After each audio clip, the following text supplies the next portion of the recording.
ওমানের মাস্কাটে সম্পাদিত ঐতিহাসিক শান্তি চুক্তির রেশ কাটতে না কাটতেই মধ্যপ্রাচ্যের ভূরাজনীতিতে শুরু হয়েছে এক নতুন ও চাঞ্চল্যকর অধ্যায়। সুইজারল্যান্ডের জেনেভায় এক অত্যন্ত সংবেদনশীল ও উচ্চ পর্যায়ের বৈঠকে বসতে চলেছেন মার্কিন যুক্তরাষ্ট্র ও ইরানের শীর্ষ নীতি নির্ধারকেরা।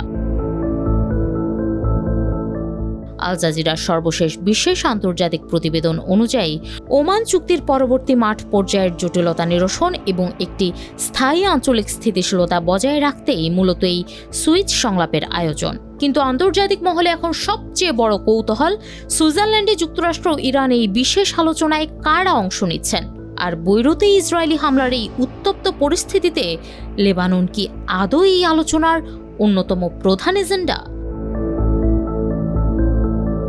পেন্টাগন ও তেহরানের ভেতরের সূত্র অনুযায়ী এবারের জেনেভা বৈঠকটি কোনো সাধারণ বা নিচু স্তরের আমলাতান্ত্রিক আলোচনা নয়। যুক্তরাষ্ট্রের পক্ষ থেকে এই সংলাপে নেতৃত্ব দিচ্ছেন ভাইস প্রেসিডেন্ট জেডি ভ্যান্স এবং প্রতিনিধি দলে ট্রাম্পের বিশেষ দূত স্টিভ উইটকফ ও তার জামাতা জ্যারেড কুশনার অন্তর্ভুক্ত রয়েছেন। এছাড়া পাকিস্তানের প্রধানমন্ত্রী শাহবাজ শরীফ ও সেনা প্রধান আসিম মুনির এবং কাতারের প্রধানমন্ত্রী শেখ মুহাম্মদ বিন আব্দুল রহমান বিন জসিম আল থানিরও এই আলোচনায় অংশ নেওয়ার কথা রয়েছে। অন্যদিকে ইরানের অন্তর্বর্তীকালীন প্রশাসনের পক্ষে অংশ নিচ্ছেন দেশটির অভিজ্ঞ পররাষ্ট্রমন্ত্রী Abbas Araghchi, speaker Bagher Ghalibaf এবং Islamic Revolutionary Guard Corps IRGC এর শীর্ষস্থানীয় সামরিক কৌশলবিদেরা।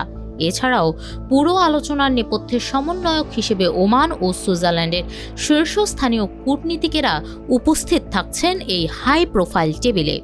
যুক্তরাষ্ট্র ও ইরানের হেভিওয়েট উপস্থিতি প্রমাণ করে যে ওমান চুক্তিকে কাগজে কলমে ধরে রাখতে দুই পক্ষই এখন কতটা মরিয়া।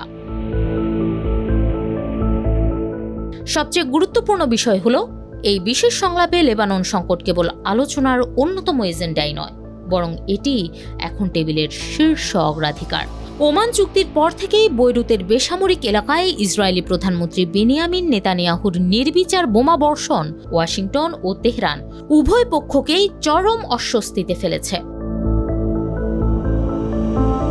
এদিকে ইরান স্পষ্ট জানিয়েছে, লেবাননের মাটিতে হিজবুল্লাহর ওপর ইসরায়েলি আগ্রাসন অবিলম্বে বন্ধ না হলে ওমান চুক্তি মাঠ পর্যায়ে টিকিয়ে রাখা অসম্ভব হবে। ফলে ডোনাল্ড ট্রাম্প প্রশাসনও এবার তেল আবিবকে নিয়ন্ত্রণে রাখতে ইরানের সাথে যৌথভাবে লেবানন সীমান্তের জন্য একটি সুনির্দিষ্ট নিরাপত্তা রোডম্যাপ তৈরিতে বাধ্য হচ্ছে। হিজবুল্লাহর অস্ত্রবিরতি এবং লেবাননের সার্বভৌমত্বের আইনি গ্যারান্টি মূলত এই মুহূর্তে জেনেভার আলোচনার মূল কেন্দ্রবিন্দু।